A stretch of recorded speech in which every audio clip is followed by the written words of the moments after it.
আউযুবিল্লাহি মিনাশ শাইতানির রাজিম। বিসমিল্লাহির রহমানির রহিম। রব্বিজ জিদনি ইলমা, রব্বিজ জিদনি ইলমা, রব্বিজ জিদনি ইলমা। আজকে আমাদের আলোচনার বিষয় হবে চতুর্থ অধ্যায়ের দ্বিতীয় পাঠ, যেটা বিশেষ ব্যতিক্রম, যা দণ্ডবিধি আইনের ৯৬ ধারা থেকে আমরা ১০৬ ধারা পর্যন্ত আলোচনা করব। তাহলে দণ্ডবিধি আইনের চতুর্থ অধ্যায়ের দ্বিতীয় পাঠ হচ্ছে বিশেষ ব্যতিক্রম। সেখানে কি বলা আছে? ৯৬ ধারা থেকে ১০৬ ধারা পর্যন্ত। এখানে আলোচ্য বিষয় হচ্ছে আত্মরক্ষার ব্যক্তিগত অধিকার অথবা প্রতিরক্ষামূলক অধিকার, অর্থাৎ প্রতিরক্ষার ব্যক্তিগত অধিকার বা আত্মরক্ষার ব্যক্তিগত অধিকার। এখানে ৯৬ ধারা মূলত আলোচনার বিষয়টা হচ্ছে যে আত্মরক্ষার ব্যক্তিগত অধিকার প্রয়োগকালে, আত্মরক্ষার ব্যক্তিগত অধিকার প্রয়োগকালে কৃত কোনো কাজই অপরাধ হিসেবে গণ্য হবে না। ৯৬ ধারা সুস্পষ্ট একটা কথা আপনারা ক্লিয়ার করেন যে আত্মরক্ষার ব্যক্তিগত অধিকার প্রয়োগকালে যদি কোনো কাজ করা হয়, এই কাজের ফলে যদি কোনো অপরাধ সংগঠিত হয় তা অপরাধ হিসেবে গণ্য হবে না। আবার বলি যে আত্মরক্ষার ব্যক্তিগত অধিকার প্রয়োগকালে কৃত কোনো কাজই অপরাধ হিসেবে গণ্য হবে না। ৯৬ ধারার আলোচনা, এই ধারাটাই শুধু এইটুক যে আপনি আত্মরক্ষার ব্যক্তিগত অধিকার প্রয়োগ করলেন, এই প্রয়োগের ফলে যদি কোনো অপরাধ সংগঠিত হয় তা অপরাধ হিসেবে গণ্য হবে না, যা আমরা ৯৬ ধারায় দেখতে পাই। ৯৭ ধারার যে মূলত আলোচনা যে আত্মরক্ষার ব্যক্তিগত অধিকার দুইটি ক্ষেত্রে প্রয়োগ করা যায়। সবাই একটু লিখে জানান যে আত্মরক্ষার ব্যক্তিগত অধিকার কয়টি ক্ষেত্রে প্রয়োগ করা যায়? আত্মরক্ষার ব্যক্তিগত অধিকার দুইটি ক্ষেত্রে প্রয়োগ করা যায়। এখন এই দুইটি ক্ষেত্র কি? এক নম্বরে বলছে দেহের ক্ষেত্রে বা শরীরের ক্ষেত্রে, আর ২ নম্বরে বলছে হচ্ছে সম্পত্তির ক্ষেত্রে। তাহলে আমরা ৯৭ ধারায় কি দেখতে পেলাম? যে আত্মরক্ষার ব্যক্তিগত অধিকার দুইটি ক্ষেত্রে প্রয়োগ করা যায়। আত্মরক্ষার ব্যক্তিগত অধিকার কয়টি ক্ষেত্রে প্রয়োগ করা যায়? সবাই একটু কমেন্ট করেন। দুইটি ক্ষেত্রে প্রয়োগ করা যায়। কোন কোন ক্ষেত্রে? একটা হচ্ছে দেহ বা শরীরের ক্ষেত্রে, আর একটা হচ্ছে সম্পত্তির ক্ষেত্রে। এখন এই দেহের ক্ষেত্রে আবার দুইভাবে প্রয়োগ করা যায়, সেটা হচ্ছে নিজের দেহের ক্ষেত্রে আর একটা হচ্ছে অপরের দেহের ক্ষেত্রে। তাহলে দেহের ক্ষেত্রে কার কার ক্ষেত্রে? নিজের দেহের ক্ষেত্রে আর হচ্ছে অপরের দেহের ক্ষেত্রে। আর ২ নম্বরে যেটা পড়াইছি সেটা হচ্ছে সম্পত্তি। এই সম্পত্তি আবার ৩টি ক্ষেত্রে প্রয়োগ করা যায়। একটা হচ্ছে নিজের সম্পত্তি, একটা হচ্ছে অপরের সম্পত্তি, আর একটা হচ্ছে সরকারি সম্পত্তি। এই ৩ ধরনের সম্পত্তি রক্ষার ক্ষেত্রে আপনি আত্মরক্ষার ব্যক্তিগত অধিকার প্রয়োগ করতে পারবেন। আর দেহের ক্ষেত্রে ২ ধরনের, নিজের দেহ রক্ষার ক্ষেত্রে এবং অপরের দেহ রক্ষার ক্ষেত্রে আত্মরক্ষার ব্যক্তিগত অধিকার প্রয়োগ করতে পারবেন। তাহলে আমরা ৯৭ ধারার যে বিষয়টা আলোচনা করলাম, যে ৯৭ ধারা বলছে আত্মরক্ষার ব্যক্তিগত অধিকার দুইটি ক্ষেত্রে প্রয়োগ করা যায়। একটা হচ্ছে শরীর বা দেহ রক্ষার ক্ষেত্রে, আর একটা হচ্ছে সম্পত্তি রক্ষার ক্ষেত্রে। শরীর রক্ষার ক্ষেত্রে দুইটা কথা বলা আছে, নিজের শরীর আর হচ্ছে অপরের শরীর, বা নিজের দেহ বা অপরের দেহ। আর ২ যেটা বললাম সেটা হচ্ছে সম্পত্তির ক্ষেত্রে ৩টা ক্ষেত্র বলা আছে, সেটা হচ্ছে নিজের সম্পত্তি অথবা অন্যের সম্পত্তি অথবা সরকারি সম্পত্তি। এই ৩ ধরনের সম্পত্তি রক্ষার ক্ষেত্রে আত্মরক্ষার ব্যক্তিগত অধিকার প্রয়োগ করা যাবে। হ্যাঁ নয়ন, ঠিক আছে, এটাই আমি চাচ্ছি যে আপনারা লেখেন, আপনারা বোঝেন। তাহলে আমরা কি ৯৬ ধারা প্লাস ৯৭ ধারা, এই দুইটা ধারা কি ক্লিয়ার? যে ৯৬ ধারা বলছে আত্মরক্ষার ব্যক্তিগত অধিকার প্রয়োগকালে কৃত কোনো কাজই অপরাধ হিসেবে গণ্য হবে না। ৯৭ ধারা যেটা বলছে আত্মরক্ষার ব্যক্তিগত অধিকার দুইটি ক্ষেত্রে প্রয়োগ করা যাবে। একটা সে শরীর রক্ষার ক্ষেত্রে বা দেহ রক্ষার ক্ষেত্রে, আর একটা হচ্ছে সম্পত্তি রক্ষার ক্ষেত্রে। শরীর রক্ষার ক্ষেত্রে আবার দুইটা, নিজের দেহ অপরের দেহ বা নিজের শরীর অপরের শরীর। আর সম্পত্তির ক্ষেত্রে আবার তিনটা, নিজের সম্পত্তি, অপরের সম্পত্তি বা সরকারি সম্পত্তি। তাহলে আমরা যদি 96 আর 97 ধারাটা ক্লিয়ার হই, তাহলে আমরা এখানে একটা প্রশ্ন করতে পারি, সেটা হচ্ছে আত্মরক্ষার ব্যক্তিগত অধিকার কাকে বলে। একটা প্রশ্ন হয় বা সংজ্ঞা হতে পারে বা টিকা হতে পারে, যেভাবেই আপনি নেন। প্রশ্নটা কি হবে, যে আত্মরক্ষার ব্যক্তিগত অধিকার কাকে বলে। তাহলে আমরা এখানে কি বলতে পারি, যে নিজের দেহ অপরের দেহ, নিজের সম্পত্তি অপরের সম্পত্তি ও সরকারি সম্পত্তি রক্ষার জন্য যে অধিকার প্রয়োগ করা হয় তাকে আত্মরক্ষার ব্যক্তিগত অধিকার বলে। তাহলে নিজের দেহ অপরের দেহ, নিজের সম্পত্তি অপরের সম্পত্তি ও সরকারি সম্পত্তি রক্ষার জন্য যে অধিকার প্রয়োগ করা হয় তাকে আত্মরক্ষার ব্যক্তিগত অধিকার বলে। তবে এখানে একটু ভুল আছে, সেই বিষয়টা আমরা যখন 99 ধারা পড়াবো তখন সেটাকে সংশোধন করব। অর্থাৎ এখানে একটা কথা লিখতে হবে, সেটা হচ্ছে 99 ধারা শর্ত সাপেক্ষে। তা আমি এই কথাটা উল্লেখ করতেছি না কে, কারণ আমরা এখনো 99 ধারা কি শর্ত আছে সেটা পড়াইনি। তাহলে আগে আমরা এটুকু জানি, সেটা হচ্ছে যে আত্মরক্ষার ব্যক্তিগত অধিকার কাকে বলে, যে নিজের দেহ অপরের দেহ, নিজের সম্পত্তি অপরের সম্পত্তি ও সরকারি সম্পত্তি রক্ষার জন্য যে অধিকার প্রয়োগ করা হয় সেটাকে আত্মরক্ষার ব্যক্তিগত অধিকার বলে। এখানে ধারা আপনারা ব্যবহার করবেন 96 ধারা ও 97 ধারা। তাহলে আমরা সংজ্ঞাটা ক্লিয়ার। এবার আমরা যাব 98 ধারাটা। আমরা অনেকেই জানি যে শুধু 98 ধারা পাগল ব্যক্তির বিরুদ্ধে আত্মরক্ষার ব্যক্তিগত অধিকার প্রয়োগ করা যায়, কিন্তু মূলত না। এখানে 98 ধারায় 4 ধরনের ব্যক্তির কথা বলছে। এই 4 ধরনের ব্যক্তির ক্ষেত্রে আত্মরক্ষার ব্যক্তিগত অধিকার প্রয়োগ করতে পারবেন। তাহলে 98 ধারায় কয় ধরনের ব্যক্তি কথা বলছে? 4 ধরনের ব্যক্তি কথা বলছে 98 ধারায়। তাদের কাজের বিরুদ্ধে আপনি আত্মরক্ষার ব্যক্তিগত অধিকার প্রয়োগ করতে পারবেন। প্রথম হচ্ছে 82 ধারা, যেটা যে শিশুর ক্ষেত্রে। কার ক্ষেত্রে? শিশুর ক্ষেত্রে। আপনি 82 ধারা বলছে শিশুর ক্ষেত্রে আপনি আত্মরক্ষার ব্যক্তিগত অধিকার প্রয়োগ করতে পারবেন। তারপরে 83 ধারা বলছে যে শিশুর বয়স অর্থাৎ 9 বছর থেকে 12 বছরের মধ্যে, এর কাজের বিরুদ্ধেও আপনি আত্মরক্ষার ব্যক্তিগত অধিকার প্রয়োগ করতে পারবেন। 3 নম্বরে যেটা বলা আছে সেটা হচ্ছে এই যে পাগল বা মস্তিষ্ক বিকৃতি ব্যক্তি, এইরূপ ব্যক্তির কাজের বিরুদ্ধেও আপনি আত্মরক্ষার ব্যক্তিগত অধিকার প্রয়োগ করতে পারবেন।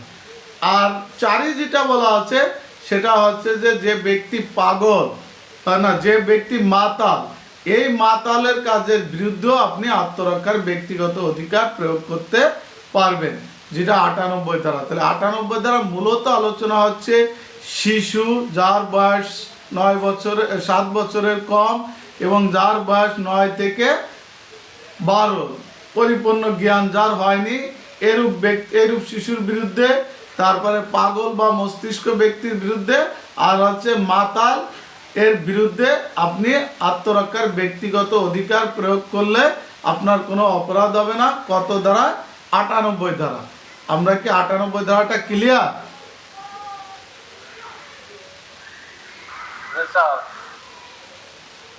হ্যাঁ, 98 ধারা আবার একটু ক্লিয়ার করি, যে শিশুর ক্ষেত্রে, তারপরে পাগল মস্তিষ্ক বিকৃতির ক্ষেত্রে আর মাতালের বিরুদ্ধে আপনি আত্মরক্ষার ব্যক্তিগত অধিকার প্রয়োগ করতে পারবেন। কত ধারা? 98 ধারা। এখন এই শিশুর ক্ষেত্রে, একজন শিশু আপনাকে, আমরা তো জানি যে শিশু যদি কাউকে খুন করে বা কোনো অপরাধ করে, 7 বছরের কম বয়স্ক শিশু, তাহলে কোনো অপরাধ হবে না। এখন আপনাকে খুন করতে আসলে আপনি কি চুপ থাকবেন? না, আপনি 98 ধারায় তার বিরুদ্ধে প্রতিহত ব্যবস্থা নিতে পারবেন। একজন পাগল আপনাকে খুন করার জন্য কি একটা তরবারি নিয়ে ছুটে আসছে বা একটা লোহার রড নিয়ে ছুটে আসছে আপনাকে বাড়ি মারার জন্য, আপনার কাছে মনে হচ্ছে যে আক্রমণে আপনার গুরুতর আহত অনিবার্য হয়ে যাবে, তাহলে সেক্ষেত্রে আপনি এটাকে আত্মরক্ষার ব্যক্তিগত অধিকার প্রয়োগ ক্ষেত্রে ওই পাগলের বিরুদ্ধে ব্যবস্থা নিতে পারবেন। তারপর একজন মাতাল, সে তার তো মনে হয় তার হাতে এখন লোহার রড, সে এসে আপনাকে আক্রমণ করার চেষ্টা করলো, তাহলে আপনি তার বিরুদ্ধেও প্রতিহত করতে পারবেন এই ৯৮ ধারা অনুসারে। তাহলে আমরা মনে হয় ৯৮ ধারাটা ক্লিয়ার হতে পারছি। এরপরে একটা ভাই খুবই খুবই গুরুত্বপূর্ণ ধারা, সেটা হচ্ছে ৯৯ ধারা। এখানে বলা হয় আত্মরক্ষার ব্যক্তিগত অধিকারের পূর্ব শর্ত, অথবা বলা হয় আত্মরক্ষার ব্যক্তিগত অধিকারের শর্ত, আবার কোন ক্ষেত্রে আত্মরক্ষার ব্যক্তিগত অধিকার প্রয়োগ করা যায় না।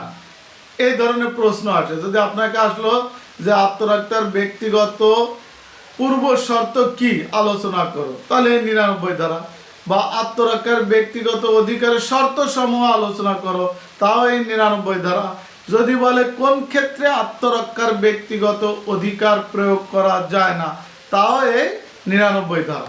তাহলে আমরা ৯৯ ধারা যদি প্রশ্ন আসে যে আত্মরক্ষার ব্যক্তিগত অধিকার কোন ক্ষেত্রে প্রয়োগ করা যায় না, তাহলে আমরা ৯৯ ধারা লিখব। আবার যদি আসে যে আত্মরক্ষার ব্যক্তিগত অধিকারের পূর্ব শর্ত কি, তাও আমরা ৯৯ ধারা লিখব। বা যদি আসে যে আত্মরক্ষার ব্যক্তিগত অধিকারের শর্ত সমূহ আলোচনা করো, তাও আমরা এখানে ৯৯ ধারা লিখব। আমরা কিন্তু এই পড়ার পাকে পাকে প্রশ্নগুলোও বলে দিচ্ছি, কিন্তু আপনারা, আমি বলছি যে সবাই একটু খাতা কলম নিয়ে বসবেন, আপনারা এই প্রশ্নগুলো লিখে নেবেন। তাহলে এখন হচ্ছে এই পূর্ব শর্ত কয়টি, বা কোন ক্ষেত্রে আত্মরক্ষার ব্যক্তিগত অধিকার প্রয়োগ করা যায় না, যে আমরা ৩-৪টে প্রশ্ন করলাম, তাহলে এই পূর্ব শর্ত এখানে ৪টি দেওয়া আছে। পূর্ব শর্তে কয়টি দেওয়া আছে? ৪টি পূর্ব শর্ত দেওয়া আছে। এখন প্রথম শর্ত হচ্ছে যে সরকারি কর্মচারী তার আইনানুগ কাজ সম্পাদনকালে যদি সেই কাজের বিরুদ্ধে মৃত্যু বা গুরুতর আঘাতের সম্ভাবনা না থাকে, তাহলে তাদের কাজের বিরুদ্ধে আত্মরক্ষার ব্যক্তিগত অধিকার প্রয়োগ করতে পারবেন না।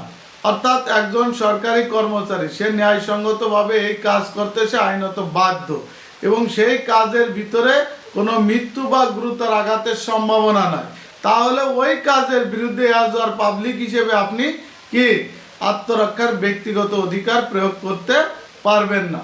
অর্থাৎ ন্যায়সঙ্গত কাজের বিরুদ্ধে সরকারি কর্মচারী যেখানে মৃত্যু বা গুরুতর জখমের সম্ভাবনা নাই, সেই কাজের বিরুদ্ধে আপনি আত্মরক্ষার ব্যক্তিগত অধিকার প্রয়োগ করতে পারবেন না।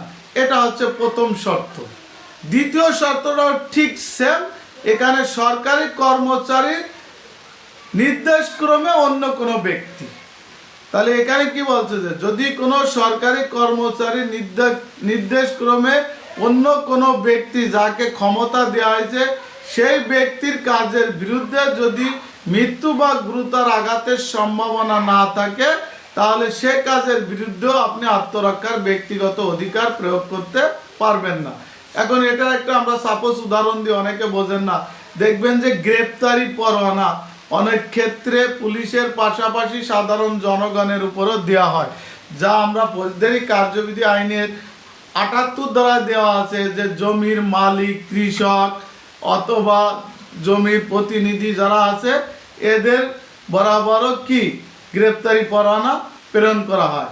এখন সেই ব্যক্তি গ্রেপ্তারি পরোয়ানা কার্যকারী করতে গেছে, অর্থাৎ সরকারি কর্মচারীর আদেশ সে পালন করতে গেছে, এখন সেখানে মৃত্যু বা গুরুতর আঘাতের সম্ভাবনা নাই, এখন এই গ্রেপ্তারকালে আপনি আত্মরক্ষার ব্যক্তিগত অধিকার প্রয়োগ করতে পারবেন না। আমি জাস্ট একটা উদাহরণ দিলাম। এটা কার বলতে বলছে? জনগণের কথা, অর্থাৎ যাকে আপনি ক্ষমতা দিলেন সেই ব্যক্তির কাজের বিরুদ্ধে আত্মরক্ষার ব্যক্তিগত অধিকার প্রয়োগ করতে পারবেন না। তাহলে আমরা ১ আর ২টা আবার একটু ক্লিয়ার করি, যে যেখানে বলছে যে কাজ করতে সরকারি কর্মচারী ন্যায়সঙ্গতভাবে বাধ্য, সেই কাজে যদি মৃত্যু বা গুরুতর আঘাতের সম্ভাবনা না থাকে, সেই কাজের বিরুদ্ধে আত্মরক্ষার ব্যক্তিগত অধিকার প্রয়োগ করা যাবে না, মানে সেই কাজের বিরুদ্ধে এই অধিকার প্রয়োগ করা যাবে না। আবার সরকারি কর্মচারী কর্তৃক ক্ষমতাপ্রাপ্ত অপর কোনো ব্যক্তি যে কাজ করতে সে আইনত বাধ্য, সেই কাজের ভিতরে যদি মৃত্যু বা গুরুতর আঘাতের সম্ভাবনা না থাকে, তাহলে তার বিরুদ্ধে এই আত্মরক্ষার ব্যক্তিগত অধিকার প্রয়োগ করতে পারবেন না। এই শর্ত 1 আর 2, এই দুইটা কি ক্লিয়ার আপনারা?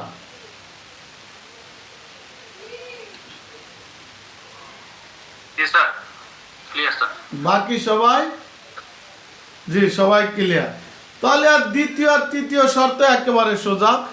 তৃতীয় শর্তটা যেখানে বলছে, যে ক্ষেত্রে সরকারি কর্মচারীর আশ্রয় নেওয়ার সুযোগ থাকে, সেক্ষেত্রে আপনি এই আত্মরক্ষার ব্যক্তিগত অধিকার প্রয়োগ করতে পারবেন না।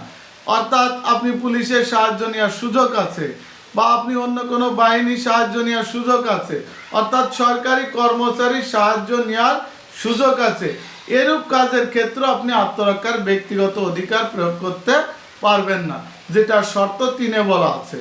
শর্ত 4-ই যে কথা বলা আছে, এটা হচ্ছে যে আপনার এই আত্মরক্ষার ব্যক্তিগত অধিকার প্রয়োগকালে তারা যতটুকু আপনার উপর বল প্রয়োগ করবে, আপনিও ঠিক ততটুকু বল প্রয়োগ করতে পারবেন, তার অতিরিক্ত আপনি করতে পারবেন। এটা বাধ্যবাধকতা করা। আপনার উপরে যতটুকু সে ক্ষতি সাধন করবে, আপনিও ঠিক ততটুকু ক্ষতি সাধন করতে পারবেন। এই দুইটা কথা। অর্থাৎ এই শর্তে বলছে যে যতটুকু বল প্রয়োগ করার দরকার আপনি ততটুকু বল প্রয়োগ করতে পারবেন, যতটুকু ক্ষতি করার দরকার ঠিক ততটুকু ক্ষতি করতে পারবেন। তাহলে শর্ত 3-এ আমরা কি পেলাম? শর্ত 3-এ পাইছি যে ক্ষেত্রে সরকারি কর্মচারী আশ্রয় নেওয়ার সুযোগ আছে, সেই কাজের বিরুদ্ধে আপনি আত্মরক্ষার ব্যক্তিগত অধিকার প্রয়োগ করতে পারবেন না। আর যতটুকু 4-ই শর্ত 4-ই বলছে যতটুকু বল প্রয়োগ করার দরকার আপনি ততটুকু বল প্রয়োগ করতে পারবেন, যতটুকু ক্ষতি করার দরকার আপনি ততটুকু ক্ষতি করতে পারবেন, তার অতিরিক্ত করতে পারবেন না।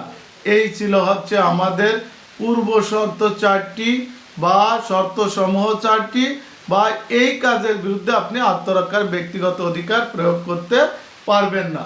তার মানে আমরা যে আত্মরক্ষার ব্যক্তিগত অধিকারের যে সংজ্ঞাটা দিয়েছিলাম, সেক্ষেত্রেও এই 4টা শর্ত ব্যতীত, এই 4টা শর্ত ব্যতীত আপনি 99 ধারার শর্ত ব্যতীত নিজের জানমাল, অপরের জানমাল, নিজের সম্পত্তি, অপরের সম্পত্তি রক্ষার জন্য যে অধিকার প্রয়োগ করবেন তাকে আত্মরক্ষার ব্যক্তিগত অধিকার বলে। আবার বলি, 99 ধারার শর্ত সাপেক্ষে নিজের জান, অপরের জান, নিজের সম্পত্তি, অপরের সম্পত্তি ও সরকারি সম্পত্তি রক্ষার জন্য যে অধিকার প্রয়োগ করা যায় তাকে আত্মরক্ষার ব্যক্তিগত অধিকার বলে। এখানে 99 ধারার শর্ত সাপেক্ষে কথাটা লিখতে হবে।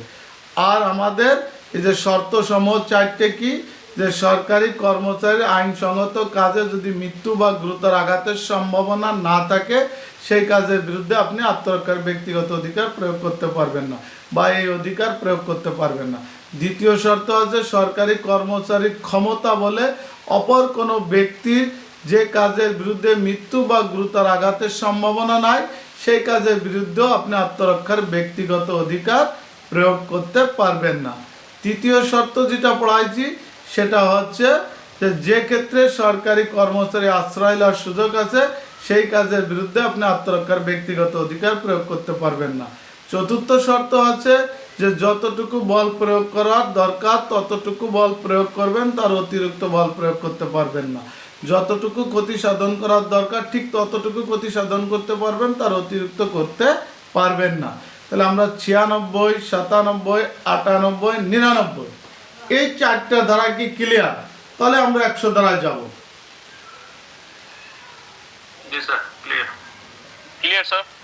কারোর তো কোনো সমস্যা নাই ভাই। এই জায়গাটা, এই 99 ধারাটা অনেকে বোঝে না। আমি কিন্তু একেবারে সহজ ভাষায় বোঝানোর চেষ্টা করছি আপনাদের। কিন্তু তাহলে আমরা 100 ধারায় যাব। 100 ধারায় বলছে যেটা শরীর রক্ষার ক্ষেত্রে বা দেহ রক্ষার ক্ষেত্রে আপনি মৃত্যু পর্যন্ত ঘটাইতে পারবেন। এখানে প্রশ্ন হয় যে শরীর রক্ষার ক্ষেত্রে আত্মরক্ষার ব্যক্তিগত অধিকার প্রয়োগ করে কি মৃত্যু পর্যন্ত ঘটানো যায়? এটা হচ্ছে বা আত্মরক্ষার ব্যক্তিগত অধিকার প্রয়োগ করে মৃত্যু ঘটানো যায় কোন ক্ষেত্রে? এই যে 100 ধারা শরীর রক্ষার ক্ষেত্রে বা দেহ রক্ষার ক্ষেত্রে।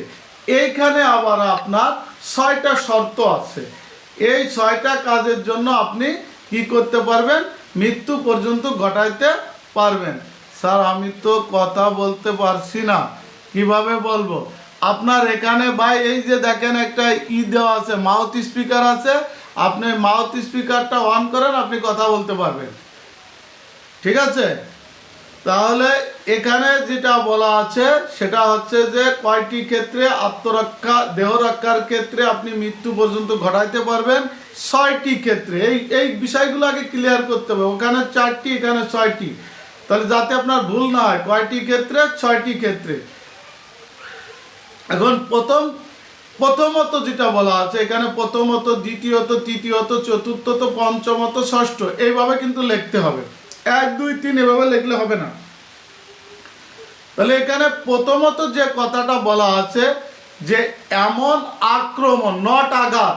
আমরা অনেকে আঘাতের কথা বলছি, এটা কিন্তু ভুল। এখানে বলছে যে এমন আক্রমণ, এমন আক্রমণ,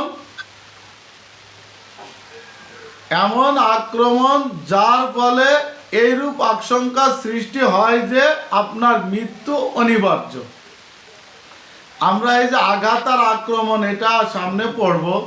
আক্রমণ হচ্ছে 351 ধারা, আর আঘাত হচ্ছে আমরা যেটা দেখতে পাই সেটা হচ্ছে 319 320। এখানে গুরুতর সাধারণ আঘাত, গুরুতর আঘাতের কথা বলা আছে, আবার স্বেচ্ছাকৃত আঘাত, আবার স্বেচ্ছাকৃত গুরুতর আঘাতের কথা বলা আছে 21 আর 22-এ।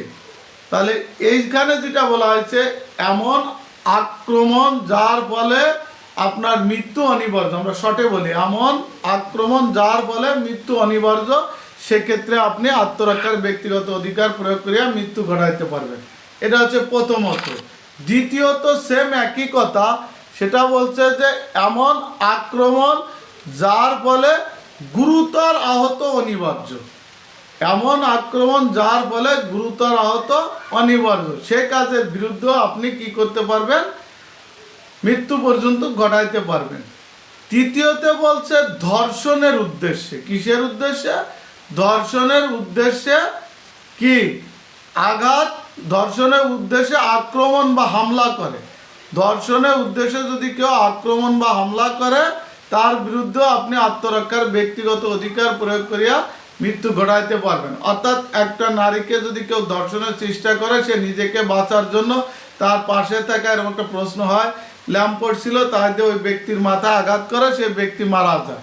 সেক্ষেত্রে নারীর এই যে 103-এর 103 উপধারা মোতাবেক তার কোনো অপরাধ হবে না। যেটা আমরা এই যে ধর্ষণের উদ্দেশ্যে যদি কেউ কোনো নারীর উপরে কি করে, আক্রমণ বা হামলা করে, তার বিরুদ্ধে সে কি করতে পারবে? আত্মরক্ষার ব্যক্তিগত অধিকার প্রয়োগ করতে পারবে। এরপরে হচ্ছে অস্বাভাবিক কামনা চরিতার্থ করিবার উদ্দেশ্যে। অনেকে আবার এই ভাষাটা বোঝেন না। অস্বাভাবিক কামনা অর্থাৎ প্রকৃতির নিয়মের বাইরে যদি কেউ কোনো খারাপ কাজে লিপ্ত হওয়ার চেষ্টা করে, সেই কাজের বিরুদ্ধে আত্মরক্ষার ব্যক্তিগত অধিকার প্রয়োগ করে মৃত্যু পর্যন্ত ঘটানো যাবে। যা আমরা দেখবেন যে দণ্ডবিধি আইনে 377 দ্বারা বলা আছে অস্বাভাবিক কামনা চরিতার্থ করিবার উদ্দেশ্যে, যেটা বলাৎকার, কারেক্ট। এটা এই কাজের বিরুদ্ধে আপনি আত্মরক্ষার ব্যক্তিগত অধিকার প্রয়োগ করিয়া মৃত্যু পর্যন্ত ঘটাইতে পারবেন। এটা বলা আছে কত ধারায়? আমাদের 100 ধারার ক্লোজ 4 বলা আছে। 100 ধারার ক্লোজ 5-এ বা পঞ্চমত যেটা বলা আছে, কোনো শিশু বা কোনো ব্যক্তিকে অপহরণ করার উদ্দেশ্যে তার উপরে আক্রমণ বা হামলা, সেক্ষেত্রে আপনি আত্মরক্ষার ব্যক্তিগত অধিকার প্রয়োগ করিয়া মৃত্যু ঘটাইতে পারবেন। আর ষষ্ঠটি যেটা বলা আছে যে কোনো ব্যক্তিকে অন্যায় বা বেআইনিভাবে আটক করিবার উদ্দেশ্যে তার উপরে এমন পরিস্থিতিতে হামলা যে পরিস্থিতিতে উক্ত ব্যক্তি সরকারি কর্মচারী আশ্রয় লওয়ার সুযোগ নেই, সেক্ষেত্রে আত্মরক্ষার ব্যক্তিগত অধিকার প্রয়োগ করিয়া মৃত্যু ঘটাইতে পারবেন। এখন আমরা সহজভাবে আসি যে প্রথম হচ্ছে যে মৃত্যু মানে এমন আক্রমণ যার ফলে মৃত্যু। প্রথম হচ্ছে মৃত্যু হতে পারে, দ্বিতীয় হচ্ছে গুরুতর আঘাত হতে পারে, তৃতীয় হচ্ছে ধর্ষণ করতে পারে, চতুর্থ হচ্ছে অস্বাভাবিক কামনা চরিতার্থ করতে পারে, পঞ্চম হচ্ছে অপহরণ করতে পারে, ষষ্ঠ হচ্ছে আটক করতে পারে বেআইনিভাবে। আমাদের সারসংখ্যা, প্রথমে হচ্ছে মৃত্যু, দ্বিতীয় হচ্ছে গুরুতর আঘাত, তৃতীয় হচ্ছে ধর্ষণ, চতুর্থ হচ্ছে অস্বাভাবিক কামনা, যেটা বলাৎকার, আর পঞ্চমে হচ্ছে অপহরণ, ষষ্ঠটি হচ্ছে অন্যায়ভাবে আটক। এইভাবে সহজভাবে নিতে পারেন, তাহলে আপনাকে এটা মুখস্থ হবে। তাহলে সবাই একটু, কেউ আমি যে কথাগুলো বলছি কেউ একটু লিখে দেখান আমাকে, যে প্রথমে হচ্ছে মৃত্যু ঘটাইতে পারে, দ্বিতীয় হচ্ছে গুরুতর আঘাত হতে পারে, তৃতীয় হচ্ছে ধর্ষণ করার চেষ্টা করতে পারে, পঞ্চম হচ্ছে, চতুর্থ হচ্ছে অপহরণ হতে পারে, আর পঞ্চমে যেটা বলছে সেটা হচ্ছে যে আপনার প্রথমে হচ্ছে মৃত্যু, দ্বিতীয় হচ্ছে গুরুতর আঘাত, তৃতীয় হচ্ছে ধর্ষণ, চতুর্থ হচ্ছে অস্বাভাবিক কামনা, পঞ্চমে হচ্ছে আপনার অপহরণ, আর ষষ্ঠটি যেটা বলা আছে সেটা হচ্ছে বেআইনি বা অন্যায়ভাবে আটক। এই 6 পদ্ধতি, মানে এই 6টা কারণে কি করতে পারবেন, আপনি নিজেকে রক্ষার জন্য আত্মরক্ষার ব্যক্তিগত অধিকার প্রয়োগ করিয়া মৃত্যু পর্যন্ত ঘটাইতে পারবেন। এটা ছিল আমাদের 100 ধারার আলোচনা। আর যেহেতু আপনি মৃত্যু ঘটাইতে পারবেন আত্মরক্ষার ব্যক্তিগত অধিকার প্রয়োগ করে, আগ্নেয়াস্ত্র বা যেটা ব্যবহার করতে পারেন, সেক্ষেত্রে আমরা 153 পিআরবির 153 খ ব্যবহার করতে পারবো। পিআরবির 153 খ ব্যবহার করা যাবে। তাহলে আমরা কি এই 100 ধারাটা খুবই খুবই গুরুত্বপূর্ণ, এটা অবশ্যই আপনাদের মুখস্থ থাকতে হবে। এবং শুধু মুখস্থ না, সবসময় ঠোঁটের আঘাত থাকতে হবে। মৃত্যু, গুরুতর আঘাত, ধর্ষণ, অপ্রকৃতির জন্য লালসা, অপহরণ, বেআইনিভাবে আটক। এই যে সুন্দর করে লেখছে, কারেক্ট, এইভাবে লিখতে হবে। কে লেখছে এটা? আব্দুল আজিজ, আপনাকে ধন্যবাদ। বা এই যে নাজমুল লেখছে যে মৃত্যু এমন আক্রমণ যার বলে গুরুতর আঘাত অনিবার্য, তারপর ধর্ষণের চেষ্টা, অস্বাভাবিক কামনা, অপহরণ, বেআইনিভাবে আটক। এই 6 পদ্ধতিতে, এই 6 পদ্ধতির মাধ্যমে আপনি কি করতে পারবেন, আত্মরক্ষার ব্যক্তিগত অধিকার প্রয়োগ করিয়া মৃত্যু পর্যন্ত ঘটাইতে পারবেন। আমরা কি 100 দ্বারা ক্লিয়ার? তাহলে আমরা 101-এ যাব। ষষ্ঠটা একটু বিস্তারিত শুনবো। ষষ্ঠ বেআইনি আটক স্যার। ষষ্ঠ কথায় যেটা বলছে যে কোনো ব্যক্তিকে অন্যায় বা বেআইনিভাবে আটক করার উদ্দেশ্যে তার উপরে হামলা করা হলো, যে পরিস্থিতিতে উক্ত ব্যক্তি কোনো সরকারি কর্মচারী আশ্রয় নেওয়ার সুযোগ থাকে না। অর্থাৎ যাকে আপনি আটক করার চেষ্টা করলেন, আটক করলি যে সে আপনার উপরে, সে যে আপনার উপরে আত্মরক্ষার ব্যক্তিগত অধিকার প্রয়োগ করবে, সেটা করতে পারে না যদি সরকারি কর্মচারী আশ্রয় নেওয়ার সুযোগ থাকে। এখানে বোঝা যাচ্ছে যে তাকে এমনভাবে, এমন পরিস্থিতিতে আটক করছে যে যেখানে সে কারোর সাহায্য নিতে পারছে না। সেক্ষেত্রে সে কি করবে, আত্মরক্ষার ব্যক্তিগত অধিকার প্রয়োগ করে ওই ব্যক্তির মৃত্যু পর্যন্ত ঘটাইতে পারবে। এটা আছে 6-এর আলোচনাটা। আপনারা কি 100 দ্বারা ক্লিয়ার? তাহলে আমরা 101-এ যাব। জি, 100, আমি কি 101-এ যাব? জি স্যার।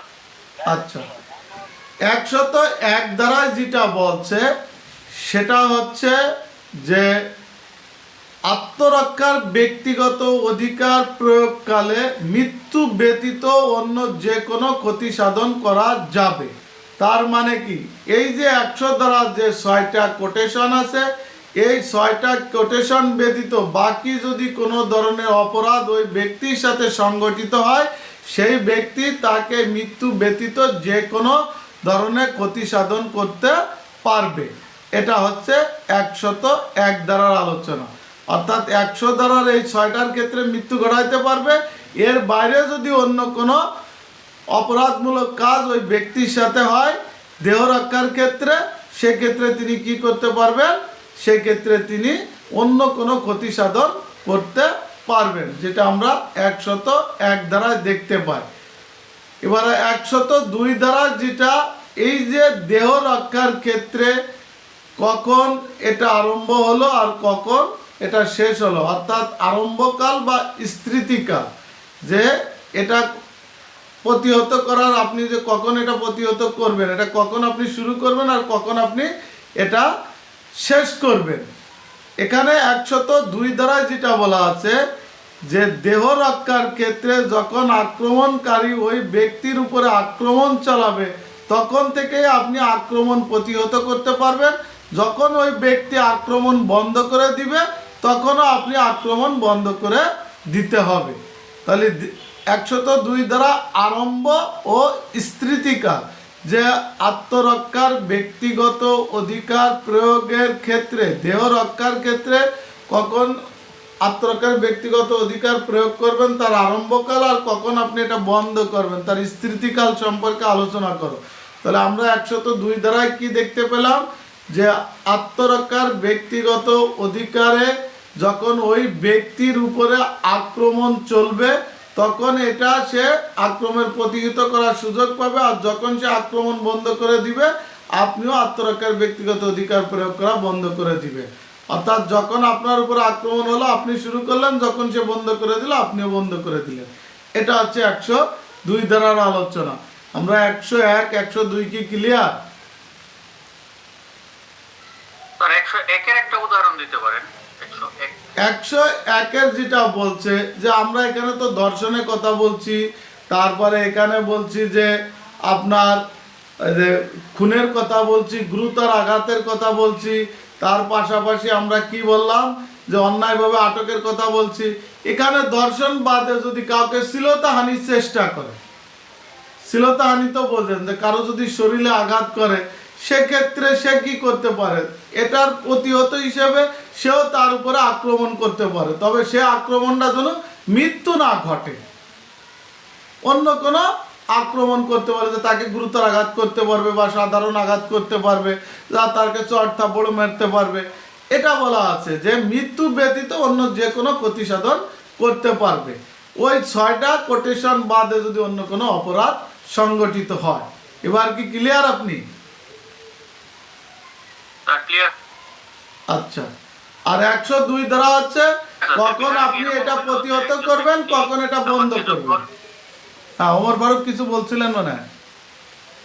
হ্যাঁ হ্যাঁ, ওই যে নেটওয়ার্ক কোনো সমস্যা স্যার, মানে বলতে চাচ্ছিলাম যে 101 এর যে উদাহরণটা পাইলাম হচ্ছে যে আমরা 100 দ্বারাই যে 6টা ক্ষেত্র দেখলাম, এই 6টা ক্ষেত্র ব্যতীত অন্য যে কোনো ধরনের অপরাধের ক্ষেত্রে আমরা তা প্রতিহত শুধু মৃত্যু ব্যতীত, মৃত্যু ছাড়া তার হাত পা ভেঙে দেওয়া থেকে শুরু করে যা ইচ্ছা করতে পারবো সেটা 101 দ্বারাই বৈধ হবে। জি কারেক্ট, এটাই আমি বুঝাতে চাচ্ছিলাম। Thank you. অর্থাৎ মৃত্যু ব্যতীত অন্য যে কোনো আপনি কাজ করতে পারবেন ওই 6টা ক্ষেত্রে ব্যতীত, আর ওই 6টার ক্ষেত্রে আপনি মৃত্যু ঘটাইতে পারবেন। এটা হলো মূল থিমটা। আর 102 দ্বারা যেটা আলোচনার বিষয় সেটা হচ্ছে যে আমাদের বুঝাইতে চাচ্ছে যে এই যে দেহ রক্ষার ক্ষেত্রে আপনি এটা প্রতিহত করবেন, কখন শুরু করবেন আর কখন শেষ করবেন।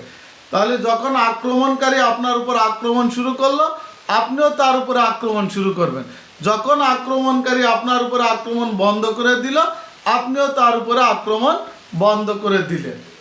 এটা হচ্ছে দেহর ক্ষেত্রে আরম্ভ ও স্মৃতিকাল। এটা হচ্ছে 102 দ্বারা। আর 103, 4, 5, 6 এটা কিন্তু আলাদা একটা পাঠ সম্পত্তি রক্ষার ক্ষেত্রে। এখন আমাদের সময় আছে 6-7 মিনিট, আমরা কি এই পূর্বের টুকিকে আলোচনা করব না আমরা সামনে তাড়াহুড়া করে যাব, কোনটা করলে ভালো হয়? হ্যালো, কয় পর্যন্ত যেতে পারেন স্যার? 10 মিনিট বেশি পারাইলেন স্যার আজকে। না, যদি আজকে শেষ করে দিতে চান তাহলে আমি 10 মিনিট শেষ করে দিব, আপনারা বললে আমার অসুবিধা নাই, আমার এখন কোনো কাজ কাম নাই আপনাদের কয় সঙ্গে। পর্যন্ত যান স্যার? আচ্ছা, এবার হচ্ছে 103 দ্বারা সম্পত্তি রক্ষার ক্ষেত্রে আত্মরক্ষার ব্যক্তিগত অধিকার প্রয়োগ করিয়া মৃত্যু পর্যন্ত ঘটানো যাবে 4টি ক্ষেত্রে। এত সময় তো আমরা পড়ে আইছি 100 থেকে দেহর ক্ষেত্রে, আর এখন পড়বো 103 থেকে 105 পর্যন্ত হচ্ছে সম্পত্তি রক্ষার ক্ষেত্রে। এই সম্পত্তি রক্ষার ক্ষেত্রে আত্মরক্ষার ব্যক্তিগত অধিকার প্রয়োগ করিয়া আপনি মৃত্যু পর্যন্ত ঘটাইতে পারবেন 4টি ক্ষেত্রে। প্রথমত হচ্ছে দস্যুতা। দস্যুতা আমরা 390 অর্থাৎ যেটাকে ছিনতাই বলা হয়, তাৎক্ষণিকভাবে যদি আপনার কাছ থেকে কোনো সম্পত্তি অর্পণ করতে বাধ্য করে সেটা হচ্ছে দস্যুতা, বা কোনো কিছু ছিনিয়ে নিতে বাধ্য করে সেটাকে ছিনতাই বলা হয়। অর্থাৎ দস্যুতার ক্ষেত্রে আপনি আত্মরক্ষার ব্যক্তিগত অধিকার প্রয়োগ করে মৃত্যু ঘটাইতে পারবেন, এটা হচ্ছে প্রথমত। দ্বিতীয় হচ্ছে রাত্রে বেলা অপথে গৃহে প্রবেশ। রাত্রে বেলা অপথে গৃহে প্রবেশ, এই রাত্রে বেলা অপথে গৃহে প্রবেশ বলতে আমরা কি বুঝাই, এটা আমরা 447-48 যখন পড়ব এই বিষয়টা ক্লিয়ার হবে। তারপরে আমি শর্ট বুঝাই। অপথে গৃহে প্রবেশ বলতে বোঝানো হয় আপনি শীত কেটে তো বোঝেন, আমাদের দেশে আগে করতো কি, ওই যে মাটির ঘর ছিল, ওই মাটিটা কেটে ভিতরে ঢুকে যে চুরি করত। এই যে শীত কেটে অথবা গ্রিল কেটে অথবা জানালা কেটে অথবা ছাদ কেটে অথবা টিন কেটে, যেভাবে হোক এটাকে বলা হয় অপথে গৃহে প্রবেশ। তাহলে রাত্রেবেলা যদি কেউ অপথে গৃহে প্রবেশ করে, এই প্রবেশকারী ব্যক্তিকেও আপনি মৃত্যু ঘটাইতে পারবেন, এটা হচ্ছে দ্বিতীয়ত। তৃতীয়টি বলছে গৃহ, তাঁবু আর গৃহ, তাঁবু আর যানবাহন। গৃহ, তাঁবু আর যানবাহন যেখানে মানুষ বসবাস করে অথবা সম্পত্তি রাখে, এইরূপ স্থানে যদি কেউ অগ্নিসংযোগ করে সেক্ষেত্রে আপনি মৃত্যু ঘটাইতে পারবেন। তাহলে কোন ক্ষেত্রে? গৃহ, তাঁবু আর হচ্ছে যানবাহন। গৃহ, তাঁবু আর যানবাহন যেখানে মানুষ বসবাস করে অথবা যেখানে সম্পত্তি রাখে, এরূপ স্থানে যদি কেউ অগ্নিসংযোগ করে সেক্ষেত্রে আপনি কি করতে পারবেন? তাকে মৃত্যু ঘটাইতে পারবেন, যে অগ্নিসংযোগ করতে আসে তাকে। আর চতুর্থত যেটা বলছে চুরি, অনিষ্ট। চুরি একটা পার্ট আছে, অনিষ্ট একটা পার্ট আছে যেটা 425-এ, আর অনাধিকার প্রবেশ যেটা 441-এ বলা আছে।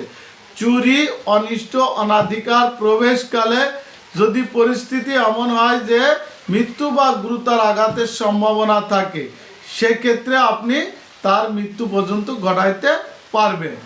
চুরির ক্ষেত্রে, আর কোন ক্ষেত্রে? অনিষ্ট সাধন বা ক্ষতির ক্ষেত্রে বা অনাধিকার প্রবেশকালে যদি ওই ব্যক্তি আপনাকে মৃত্যু বা গুরুতর আঘাতের সম্ভাবনা করে তাহলে তার বিরুদ্ধে আপনি আত্মরক্ষার ব্যক্তিগত অধিকার প্রয়োগ করিয়া মৃত্যু পর্যন্ত ঘটাইতে পারবেন, যা আমরা 103 ধারায় দেখতে পাই। তাহলে 103 ধারায় সম্পত্তি রক্ষার ক্ষেত্রে কয়টা? 4টা। প্রথম হচ্ছে দস্যুতা, দ্বিতীয় হচ্ছে রাত্রেবেলা অপথে গৃহে প্রবেশ, তৃতীয় হচ্ছে কোনো গৃহ, তাঁবু বা যানবাহন যেখানে মানুষ বসবাস করে বা সম্পত্তি রাখে সেখানে যদি কেউ অগ্নিসংযোগ করে, আর চতুর্থ হচ্ছে চুরি, অনিষ্ট ও অনাধিকার প্রবেশকালে যদি পরিস্থিতি এমন হয় যে আপনার মৃত্যু বা গুরুতর আঘাতের সম্ভাবনা আছে সেক্ষেত্রে আপনি আত্মরক্ষার ব্যক্তিগত অধিকার প্রয়োগ করিয়া মৃত্যু ঘটাইতে পারবেন। এই 4টি ক্ষেত্রে আমরা কি 103 দ্বারা কি ক্লিয়ার? এখানে দুইটা বিষয় আছে, একটা হচ্ছে যে রাত্রিবেলা অপথে গৃহপ্রবেশ। তাহলে অপথে বলতে আমরা সচরাচর ঘরে প্রবেশ করি দরজা দিয়ে, এই দরজা ব্যতীত অন্য যে কোনো মাধ্যমে যদি কেউ প্রবেশ করে তাহলেই তাকে মৃত্যু ঘটানো যাবে, এটা কি অপথে? হয়তো আমি তো বললাম যে শীত কেটে, অন্য পথে যাইতে হলে তো আপনার শীত কেটে যাইতে হবে, নাহলে বেড়া কেটে যাইতে হবে, নাহলে আপনার জানালার গ্রিল কেটে যাইতে হবে, নাহলে আপনার ছাদ কেটে যেতে হবে, এটাকেই কিন্তু অপথে প্রবেশ বলা হয়। আচ্ছা, এটা ঠিক আছে স্যার। আরেকটা হচ্ছে যে চতুর্থতে বলছে যে চুরি, অনিষ্টকারিতা। আবার তো স্যার আমরা জানি যে চুরির ক্ষেত্রে বা চোরের মৃত্যু ঘটানো যায় না, তাহলে এখানে কথাটা কনফ্লিক্ট। চুরি, অনিষ্ট আর হচ্ছে, আমি কিন্তু দুইটা কথা এখানে বোঝাইছি। চুরি, অনিষ্ট, অনাধিকার যারা প্রবেশ করলো, এই প্রবেশ করার পরে যদি তারা আপনার উপরে এমন আক্রমণ করে যে আক্রমণে আপনার মৃত্যু বা গুরুতর আহত অনিবার্য, সেক্ষেত্রে আপনি তাদেরকে মৃত্যু ঘটাইতে পারবেন। আমি কিন্তু এই কথাটাই বলছি যে তারা ওই ঢুকার পরে আপনার উপরে আক্রমণ করে এবং ওই আক্রমণের ফলে আপনার কি হতে পারে আপনার মৃত্যু বা গুরুতর আঘাত হইতে পারে, সেক্ষেত্রে আপনি কি করতে পারবেন, তার বিরুদ্ধে এই আত্মরক্ষার ব্যক্তিগত অধিকার প্রয়োগ করিয়া মৃত্যু ঘটাইতে পারবেন। এবার কি ক্লিয়ার আপনি? জি স্যার। তাহলে আমরা 104 ধারা যাই। 104 ধারা ঠিক সেম 103-এর যে আলোচনা, 101-এর যে আলোচনা করছিলাম, এই চারটা, অর্থাৎ এই যে দস্যুতা, অপথে গৃহে প্রবেশ, তারপরে অগ্নিসংযোগ, আর হচ্ছে অনাধিকার প্রবেশ, এই চারটা শর্ত ব্যতীত যদি অন্য কোনো কাজ করে, সেই কাজের বিরুদ্ধে আত্মরক্ষার ব্যক্তিগত অধিকার প্রয়োগ করে মৃত্যু ব্যতীত অন্য যে কোনো ক্ষতি সাধন করা যাবে। অর্থাৎ এই যে যে চারটা যেটা বললাম, চুরি, তারপরে অপথে গৃহে প্রবেশ, তারপরে অগ্নিসংযোগ, কোনো গৃহতাবু, আর হচ্ছে চুরি, অনিষ্ট, অনাধিকার প্রবেশকালে যদি মৃত্যু বা গুরুতর আঘাতের সম্ভাবনা থাকে সেই কাজের বিরুদ্ধে, এই চারটা ব্যতীত যদি কোনো সম্পত্তির ক্ষেত্রে অন্য কোনো কাজ করতে যায়, সেই কাজের বিরুদ্ধে আপনি তাকে মৃত্যু ব্যতীত অন্য কোনো ক্ষতি সাধন করতে পারবেন, যেটা বলা আছে 104 ধারা। যদি এখন উদাহরণ দিতে বলেন, মনে করেন একজন চুরি করতে গেছে, সে কিন্তু আপনার উপরে কোনো আক্রমণ করে নাই, সে তার মতো চুরি করছে, আপনি তার কাছ থেকে মালামাল বা চোরকে ধরার জন্য তার উপরে আপনি আক্রমণ করবেন, কিন্তু সেই আক্রমণটা যেন তার মৃত্যু না ঘটে। বুঝতে পারছেন? যেটা 101 ধারায় বলছে। আমার বড় কি ক্লিয়ার? জি স্যার, ক্লিয়ার স্যার। এবার আমরা যাব 105 ধারা। এই সম্পত্তি রক্ষার আরম্ভ ও স্মৃতিকাল। আরম্ভ ও স্মৃতিকাল মানে কখন আপনি এই সম্পত্তি রক্ষার জন্য তার উপর আত্মরক্ষার ব্যক্তিগত অধিকার প্রয়োগ করতে পারবেন, আর কখন এটাকে বন্ধ করতে পারবেন, যেটা আমাদের 105 ধারায় বলা আছে। এখানে আবার 3টা পার্ট আছে, একটা হচ্ছে চুরির ক্ষেত্রে, একটা হচ্ছে দস্যুতার ক্ষেত্রে, আর একটা হচ্ছে অনাধিকার গৃহে প্রবেশের ক্ষেত্রে। 3টা পার্ট আছে। চুরির ক্ষেত্রে যেটা বলা আছে সেটা হচ্ছে যে চোর যখন গৃহে প্রবেশ করলো এবং মালামাল নিয়ে যখন পালিয়ে গেল এবং মালামাল উদ্ধার না হওয়া পর্যন্ত আপনি এই অধিকার প্রয়োগ করতে পারবেন। অর্থাৎ চোর ঢুকার সাথে আপনি অধিকার প্রয়োগ করতে পারবেন, মালামাল নিয়ে যাচ্ছে সেক্ষেত্রেও আপনি অধিকার প্রয়োগ করতে পারবেন। পাশাপাশি আপনার এই মালামাল যতক্ষণ পর্যন্ত উদ্ধার না হবে ততক্ষণ পর্যন্ত আপনি এই অধিকার প্রয়োগ করতে পারবেন, যা 105-এর চুরির ক্ষেত্রে এই কথা বলছে। আর দস্যুতার ক্ষেত্রে বলছে যে তাৎক্ষণিকভাবে যখন আপনার উপরে সে আক্রমণ করলো, আপনি এই আক্রমণ প্রতিহত করার জন্য এই অধিকার প্রয়োগ করবেন। যখন সে আক্রমণ বন্ধ করে দিল তখন আর আপনি এই অধিকার প্রয়োগ করতে পারবেন না, যেটা দস্যুতার ক্ষেত্রে বলা আছে। আর অপরাধমূলক অনাধিকার প্রবেশের ক্ষেত্রেও যখন বলছে, যখন সে ভিতরে প্রবেশ করে কোনো ক্ষতি সাধন করার চেষ্টা করবে, যতক্ষণ পর্যন্ত এই ক্ষতি সাধন অব্যাহত থাকবে ততক্ষণ পর্যন্ত আপনি এই অধিকার প্রয়োগ করতে পারবেন। আর যখন সে এটা বন্ধ করে দিবে অর্থাৎ সে চলে যাবে, তখন আর আপনি এটা প্রয়োগ করতে পারবেন না। তাহলে প্রথমে হচ্ছে চুরির ক্ষেত্রে হচ্ছে চোর ভিতরে যাওয়ার সময়, চুরাই মাল নেবার সময় এবং মালামাল উদ্ধার না হওয়া পর্যন্ত আপনার এই অধিকার বলবদ্ধ থাকবে। দস্যুতার ক্ষেত্রে কি বলছে? দস্যুতার ক্ষেত্রে বলা আছে সেটা হচ্ছে যে আপনার তাৎক্ষণিকভাবে সে যখন আপনার উপর আক্রমণ করলো, আপনিও তাৎক্ষণিকভাবে আক্রমণ প্রতিহত করতে পারবেন, এবং সে যখন আক্রমণ বন্ধ করে দিল আপনারও এটা বন্ধ করে দিতে হবে।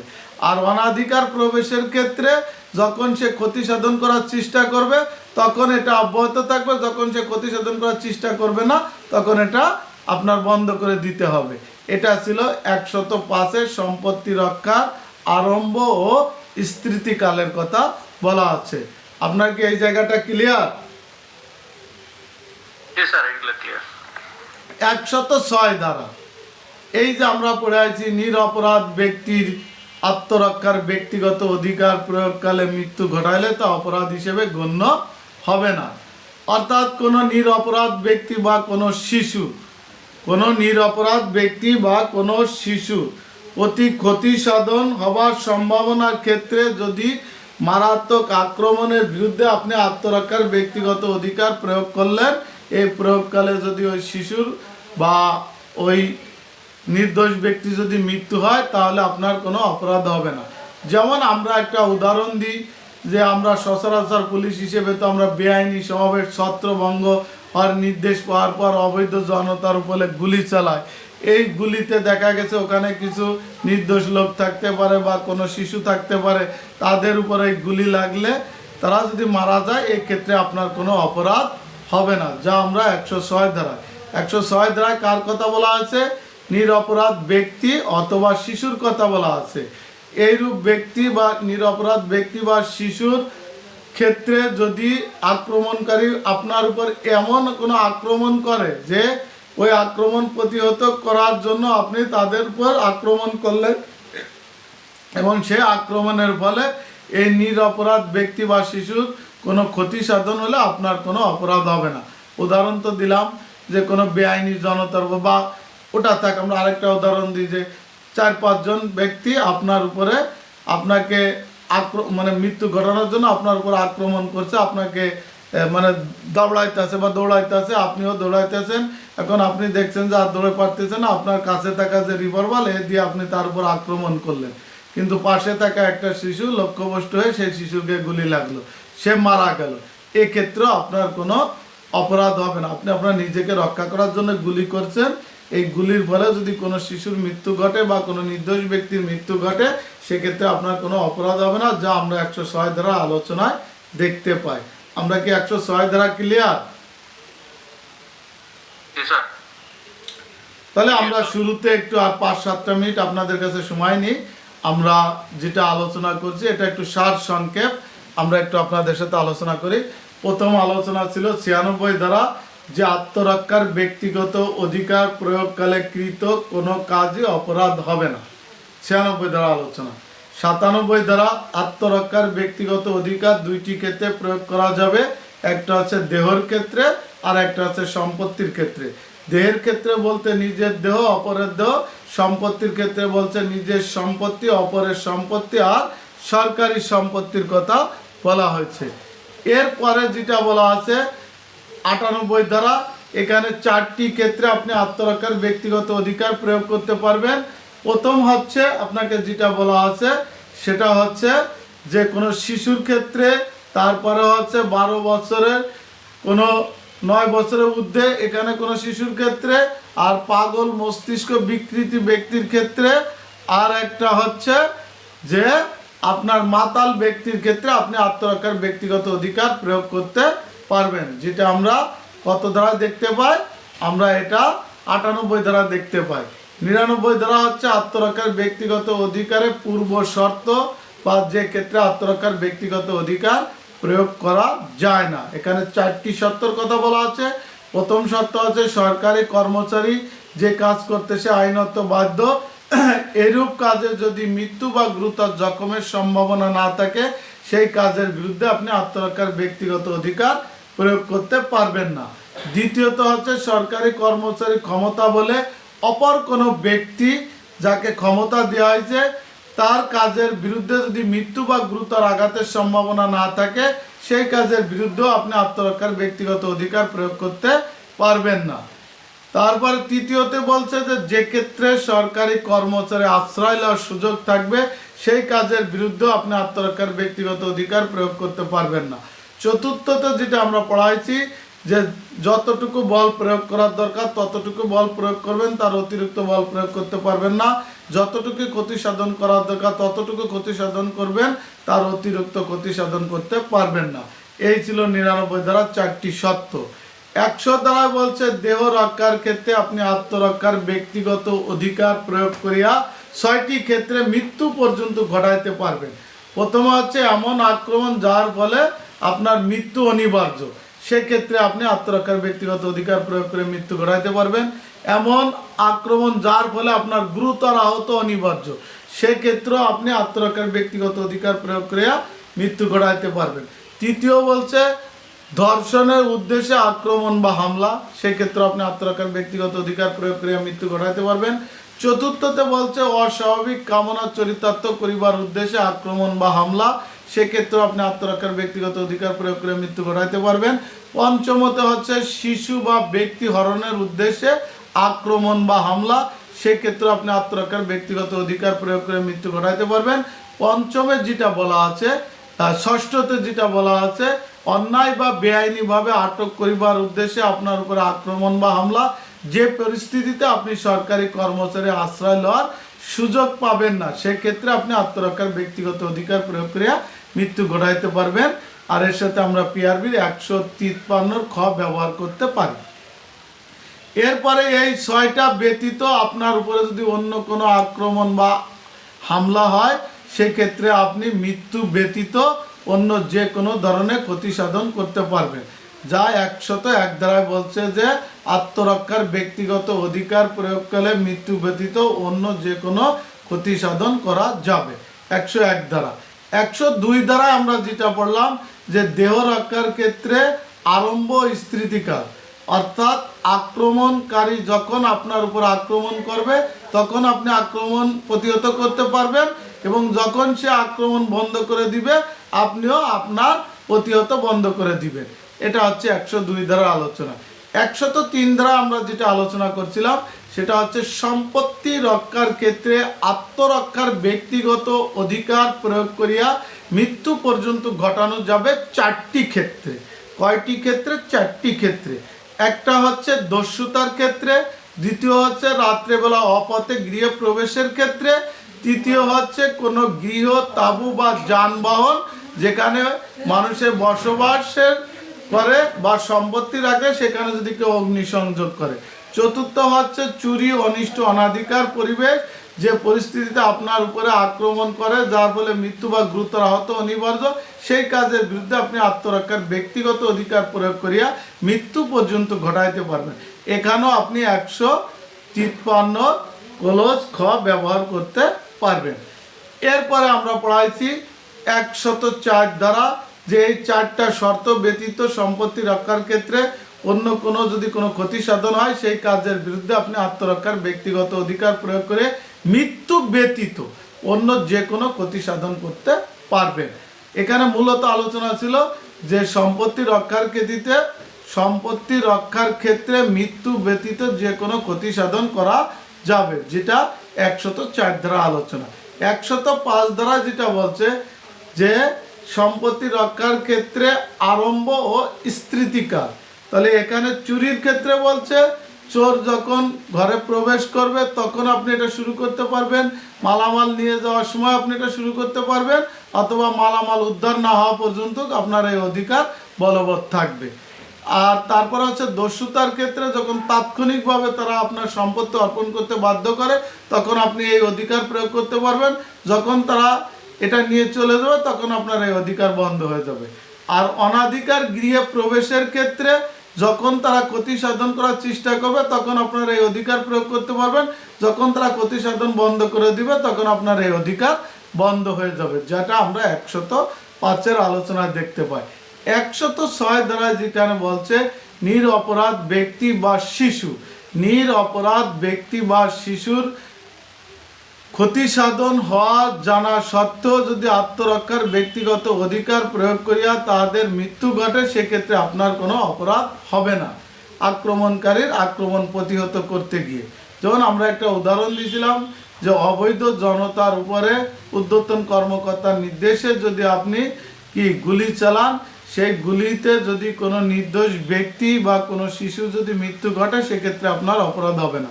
অথবা কতিপয় ব্যক্তি মিলে যদি আপনার উপর ধাওয়া করে আপনি নিজেকে রক্ষা করার জন্য সেখানে গুলি চালালে যদি কোনো শিশু বা নির্দোষ ব্যক্তির মৃত্যু ঘটে সেক্ষেত্রে আপনার কোনো অপরাধ হবে না। এই ছিল আমাদের দণ্ডবিধি আইনের 4র্থ অধ্যায়ের 2য় পাঠ বিশেষ ব্যতিক্রম 96 থেকে 106 ধারা পর্যন্ত। খুবই গুরুত্বপূর্ণ আলোচনা ছিল। ধন্যবাদ।